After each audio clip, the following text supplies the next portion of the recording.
Sir இங்க பாருங்க sir. Sir centre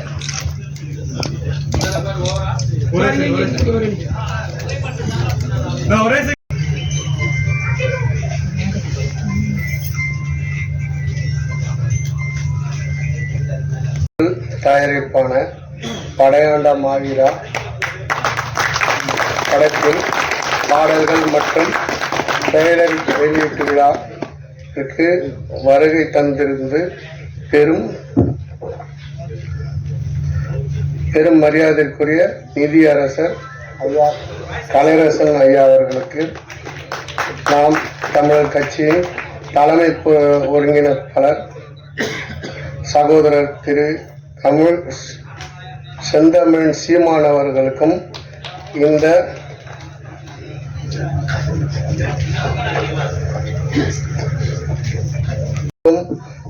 எனது சார்பிலும் வீக்கர் புரொடக்ஷன் தயாரிப்பாளர்கள் சகோதரர்கள் திரு கிருஷ்ணமூர்த்தி, திரு குரலமுதன், திரு உமாதேவன், திரு கிரியாடெக் பாஸ்கர் ஒன்று நீங்கள் பார்க்கும் பாடல்களும் முன்னோட்டமும் எந்த ஒரு படைப்பும் ஊடகத்தின் உச்சி முகராமல் பெரும் வெற்றி அடைய முடியாது.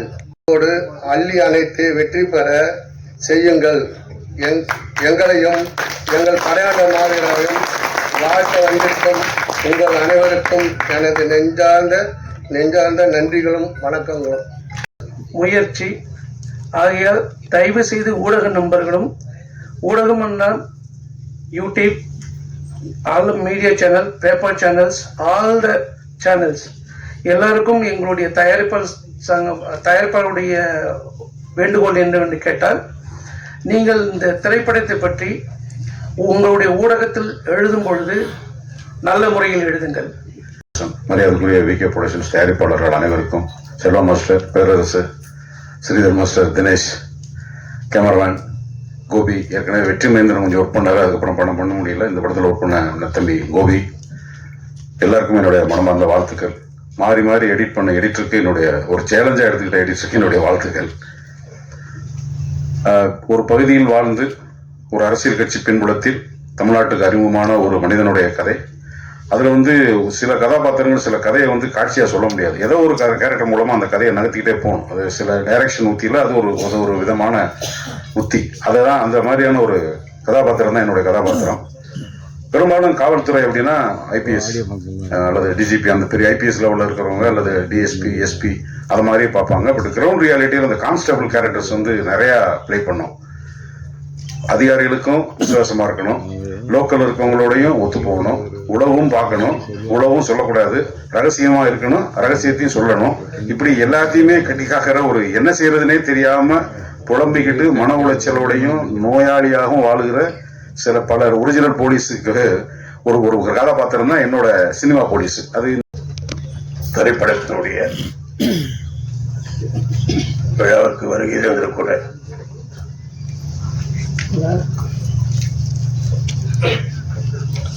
நீதியரசர் அவர்களுக்கும்,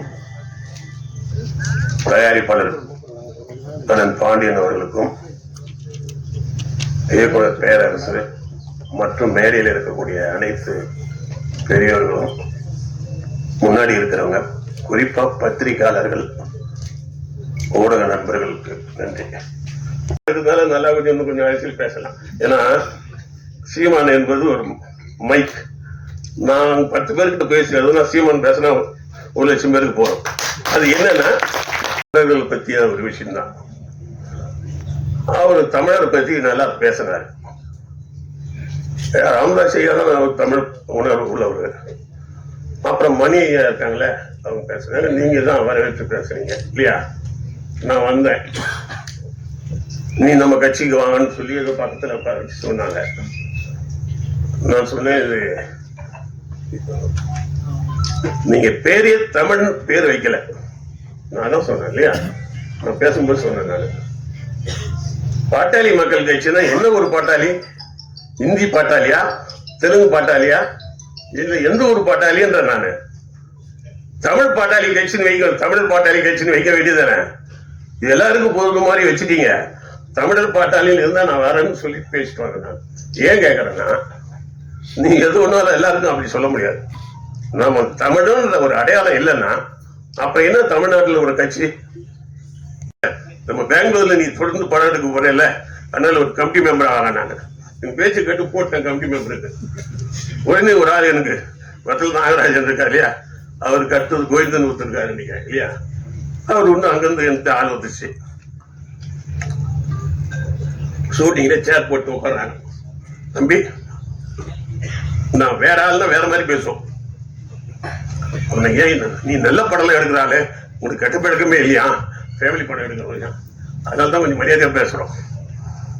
நீங்க வாங்க படம் எடுக்க போங்க, ஆனா கர்நாடகாவில் கமிட்டி மெம்பர் ஆகலாம், செயலாளர் ஆகலாம், இதெல்லாம் வேணாம். இதுல ஊருக்காரங்க பார்த்துக்குவாங்க, உங்க வேலையை மட்டும் பாருங்க. நான் உடனே சும்மா படிப்பு தான் அலக்கெடுக்குதுன்றது ஒண்ணும், சீமானுக்கு நல்லா பேச தெரியும், அதனாலதான் நான் நிறைய பேர் எதிர்ப்பு சம்பாதிக்கிறாரு. அவர் ஒண்ணு மதிவை பேசிட்டு வந்து அவருக்கு ஏன் எதிர்ப்பு வரப்போகுது? 2 மணி நேரம் 3 மணி நேரம் வரலாறுலாம் வச்சு பேசும்பொழுது ஓய் விவரமாகறான்னா சண்டை எதுக்கு வரும்? யாரு? நம்ம இவர் தியாகராஜன், அவர் வந்து அவர் பிள்ளைமாரு, இவர் செட்டியார் யார் அழகப்பன் சார். இது ஏன் சொன்னா தமிழன் தான் தெரியணுன்றதுக்கு தான். நான் ஒரு முதலியாரு 3 பேர் 50 வருஷமா இல்ல, தெலுங்கு மலையாளம் கன்னடம் அது இப்படியே போட்டி அமைச்சிட்டு இருக்கிறாங்க. இந்த நேரத்தில் உள்ள போகும்போது தான் நாங்கள் முத வந்தோம். அவர் பத்திரிகையில் 3 காலம் எழுதினார். நான் போய் ஐயாவுக்கு நன்றி சொன்னேன். அதுலதான் அப்ப ராமதாஸ் ஐயா நமக்கு ஒரு நல்லது வந்தது. பட் ஆனா எல்லாத்தையும் நீங்க எங்களை பாராட்டிட்டீங்க, நீங்க தமிழ்னு வைங்க, இனிமேல் தமிழ்னு பேர் வைங்க அப்படின்ட்டு வந்தேன். அந்த மாதிரி கௌதமன் அவர்கள் ஒரு தமிழ் பற்று உள்ளவன். அவருக்கு பாருங்க, நீங்க சீமானெல்லாம் வந்திருக்காரு பாருங்க, பிஸியான ஆள் தான் இல்லையா, அந்த தமிழ் பற்றுக்காக வந்திருக்காரு. தமிழ் பற்று மறுபடியும் நான் சொல்றேன், சாதி வெறி தமிழ்நாட்டை அழிக்கும். குழுமம் என்னன்னா விவசாய குடும்பம், அதுதான் ஷார்ட் ஃபார்ம் தான் விகே. நாங்க விவசாயிகள்டேந்து நேரா கொள்முதல் பண்ணி கிராசரி மர்ச்சன்ட்ஸிங் பண்ணிட்டு இருக்கிறோம். கிட்டத்தட்ட ஒரு 40 கடைகளுக்கு மேல வந்து கிரவுட் ஃபண்டிங்ல இதே மாதிரி பண்ணிக்கிட்டு இருக்கோம். விகே ஃபவுண்டேஷன் வச்சு குறைஞ்சது ஒரு 100 பிள்ளைங்களுக்கு மேல அவங்களுக்கு கல்வி உதவி பண்ணிட்டு இருக்கிறோம். அப்படிப்பட்ட அந்த VK foundation, VK production, VK mart, TNVK அப்படின்னு சொல்லி பண்ணிட்டு இருக்கும்போது என்னுடைய தம்பி யுஎஸ்ஏல ராஜா இளங்கோவன் இருக்காரு. அவரும் கௌதமன், வடமலை கௌதமன், ஓகேங்களா? ஏன்னா வடமலைன்னு சொல்றதுல அவருக்கு ஒரு பெருமை. தோழர் தமிழரசனோட கூட இருந்தவர், அப்படி பாரம்பரியமான ஒரு நபர். அவருக்கு இயற்கையிலே தமிழ் உணர்வும் நம்ம மண்ணின் மீது ஒரு மிகப்பெரிய பற்றும் கொண்ட பெரிய போராளி. அவர் எங்க பிரச்சனைனாலும் அங்க போயிடுவாரு. அப்படிப்பட்ட ஒரு நபரை கட்டி போட்டு வச்சிருக்கோம். ஒரு 3 வருஷமா நாங்க வந்து பாத்தீங்கன்னா எந்த இதுலயும் நீங்க போகக்கூடாது, நீங்க வந்திருக்கீங்க, உங்களை நம்பி நாங்க எல்லாமே வந்து பாத்தீங்கன்னா பொருளாதாரத்தை போட்டிருக்கோம் அப்படின்னு சொல்லிட்டு. அப்படி வந்து பாத்தீங்கன்னா இந்த படத்தோட கிட்டத்தட்ட 5 வருடமா வாழ்ந்திருக்காரு. இந்த முறையில சீராட்ட வேண்டியதும் பாராட்ட வேண்டியதும் இங்க வந்திருக்கக்கூடிய அனைத்து நல்லுள்ளவங்களும் மீடியாக்காரங்களும் இருந்து இதை சிறப்பான படமாகவும் நல்ல ஒரு கமர்ஷியலா வெற்றியை கொடுத்தீங்கன்னா, இளவரசன் சொன்ன மாதிரி, இயக்குனர் ஐயா, ப்ரொடியூசர் ஐயா சொன்ன மாதிரி, இதை மாதிரி பல இயக்குனர்களையும் பல திரைப்பட தொழிலாளர்களையும் நமக்கு வாய்ப்பை கொடுத்து மீண்டும் இதே மாதிரியான கிரவுட் ஃபண்டிங்ல வந்து சிறப்பா செய்யறதுக்கு நாங்க எல்லாருமே முன்னின்று கண்டிப்பா செய்வோம். இந்த படம் வெற்றி பெறதுக்கு நீங்க எல்லாருமே வாழ்த்துக்கள் தெரிவிச்சு உங்களால முடிஞ்ச ப்ரமோஷனை பண்ணி கொடுக்கணும் அப்படின்னு சொல்லிட்டு மிக தாழ்மையோட கேட்டுக்கிறேன். ரொம்ப நன்றி. திரையுலகில் இருக்கக்கூடிய ஆண்டோர்களே, சான்றோர்களே, மேடையில் இருக்கக்கூடிய அருமை தமிழ் நெஞ்சங்களே, உங்கள் அனைவருக்கும் எனது அன்பான வணக்கம். கௌதமன் அவர்கள் ஒரு படம் எடுக்கிறார் என்று சொன்னால், தமிழ் படங்களில் பெரும்பான்மையாக நீதிமன்ற காட்சிகள் இல்லாத படங்களே இருக்காது. ஆனால் கௌதமன் அவர்கள் படத்தை பொறுத்த வரையில் அந்த படம் அல்லது அந்த படைப்பு திரைக்கு வர வேண்டும் என்றால் நீதிமன்றத்தில் வழக்கை நடத்திய பிறகுதான் அந்த படத்தை வெளியே கொண்டு வர முடியும் என்ற சரித்திரத்துக்கு சொந்தக்காரர் நமது அருமை கௌதமன் அவர்கள். படிகளுக்கு சென்று அதற்கு பிறகுதான் உங்கள் முன்னால் இன்றைக்கு இருந்து கொண்டிருக்கிறோம். இந்த படத்தில் படையாண்ட மாவீரா என்று சொல்லுகின்ற பொழுது இங்கு இருக்கக்கூடிய எல்லோரையும் விட இந்த அரங்கத்தில் உங்கள் முன்னால் இது குறித்து ஓரிரு வார்த்தைகளை பேசுவதற்கு உரிமை உள்ளவன் என்ற அடிப்படையில் இந்த பெயரை சொன்னவுடன் எங்கள் உள்ளத்தில் வீரம் கொப்பளிக்கக்கூடிய வகையில் வாழ்ந்த ஒரு மனிதனுடைய அடையாளத்தை வெளியிடக்கூடிய ஒரு படமாக இது வெளிவந்திருப்பது என்பது எனக்கு பெரும் மகிழ்ச்சி அளிக்கிறது. இந்த படத்தின் கதாநாயகனாக அவருடைய வாழ்வியலை சித்தரிக்கக்கூடிய படமாக இது வருகிறது. இன்னொன்று பெரும் மகிழ்ச்சி, நெய்வேலியில் நடைபெற்ற போராட்டத்தை அடிப்படையாக அந்த போராட்டத்திற்கு தொடர்பான வழக்கு, விளைந்து நிற்கக்கூடிய விளை கதிர்களை அழிக்கக்கூடிய NLC நிறுவனத்தினுடைய அந்த செயலை கண்டித்து நீதிமன்றத்தில் வழக்கை தொடுத்து அதற்கான இழப்பீட்டை அன்றைக்கு பெற்றோம். அவர் தன் வாழ்நாளில் முன்ஜாமீன் மனு என்பதை தாக்கல் செய்யக்கூடாது என்று என்னிடம் சொல்லக்கூடியவர். ஆச்சரியமாக இருக்கும். எப்போ வேணாலும் அவர் வரட்டும், கைது பண்ணட்டும், பார்த்து கொள்ளலாம் என்று இருக்கக்கூடிய மனோபாகம் உள்ளவர். இன்னொன்று, அவர் கைது செய்யப்பட்டு சிறைக்கு செல்கிறார். அவர் மீது 3 முறை தேசிய பாதுகாப்பு சட்டம் போடப்படுகிறது. அவரை வெளியே எடுப்பதற்கான முயற்சிகளை நாங்கள் மேற்கொள்கிறோம். புழல் சிறை, திருச்சி மத்திய சிறை, ஒவ்வொரு வாரமும் சனிக்கிழமை அவரை சென்று சந்திப்போம். ஒரு வழக்கறிஞரிடம் எந்த கேள்வியை வேண்டுமானாலும் கட்சிக்காரர்கள் கேட்கலாம். ஆனால் ஒரே ஒரு கேள்வியை கேட்டால் வழக்கறிஞர்களுக்கு சொல்வதற்கு பதில் இருக்காது. அது என்னன்னா, என்னை எப்ப நீங்க வெளியில எடுப்பீங்க என்று ஒரு கேள்வி எந்த வக்கீல்கிட்ட வேணாலும் கேட்டு பாருங்க. எல்லாவற்றையும் சொல்வார்கள், இதற்கு பதில் சொல்லாமல் தப்பி விடுவார். ஆனால் மாவீரன் காடு வெட்டியார் என்று எங்களால் அழைக்கப்படக்கூடிய மாவீரன் குரு அவர்கள் தான் ஒரு வழக்கறிஞராக என்னிடம் சொல்வார், என்னை எப்ப எடுக்கிற என்ற கேள்வியை உங்களிடம் கேட்க மாட்டேன்.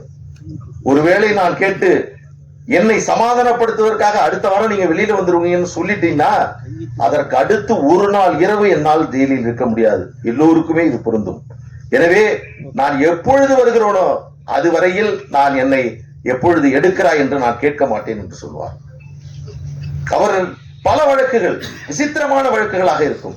ஒரு வழக்கு ஜெயங்கொண்டம் நீதிமன்றத்தில் வழக்கு, அவரை வழக்கு பதிவு செய்யப்பட்டு நீண்ட காலமாக இருந்த ஒரு வழக்கில் அவரை சிறைப்படுத்தி நீதிபதியின் முன்னாக நிறுத்துகிறார்கள். அதில் இருக்கக்கூடிய முதல் தகவல் அறிக்கையுடைய தகவலை நீதிபதி படித்து காட்டுகிறார். இதெல்லாம் நீங்க உண்மையா பேசுனீங்களான்னு சொல்றார். அவர், நான் வக்கீல், இல்லைன்னு சொல்லுங்க அப்படின்னு பக்கத்துல நின்று சொல்றார். ஆமா, நான் தான் பேசுனேங்க, அப்படிதாங்க பேசுனேன். இந்த பகுதியில் விவசாய விளைநிலங்களை அபகரிக்கக்கூடிய அரசினுடைய எந்த வாகனம் வந்தாலும் கொளுத்துவேன் என்று பேசினேன். இது அவர் சொன்னது, நீதிமன்றத்திலே சொன்னார். எனக்கு ரொம்ப கஷ்டமா போயிடுச்சு. அப்பொழுது சொன்னார் நீதிபதியிடம், தனி ஒரு மனிதனுக்கு உணவில்லை என்றால் இந்த ஜகத்தினை அழித்திடுவோம் என்றான் பாரதி. என் ஊர்ல இருக்கக்கூடிய விவசாய நிலத்திலிருந்து விவசாயம் செய்து சாப்பிடறதுக்கு வழி இல்லாம புதிய வீராண விரிவாக்க திட்டம் என்ற அடிப்படையில் இங்கே ஆழ்குழாய் அமைப்பதற்கான வாகனங்கள் வந்தால் அதை நான் அடித்து விரட்டுவேன் என்பதுதான் அவருடைய கருத்து.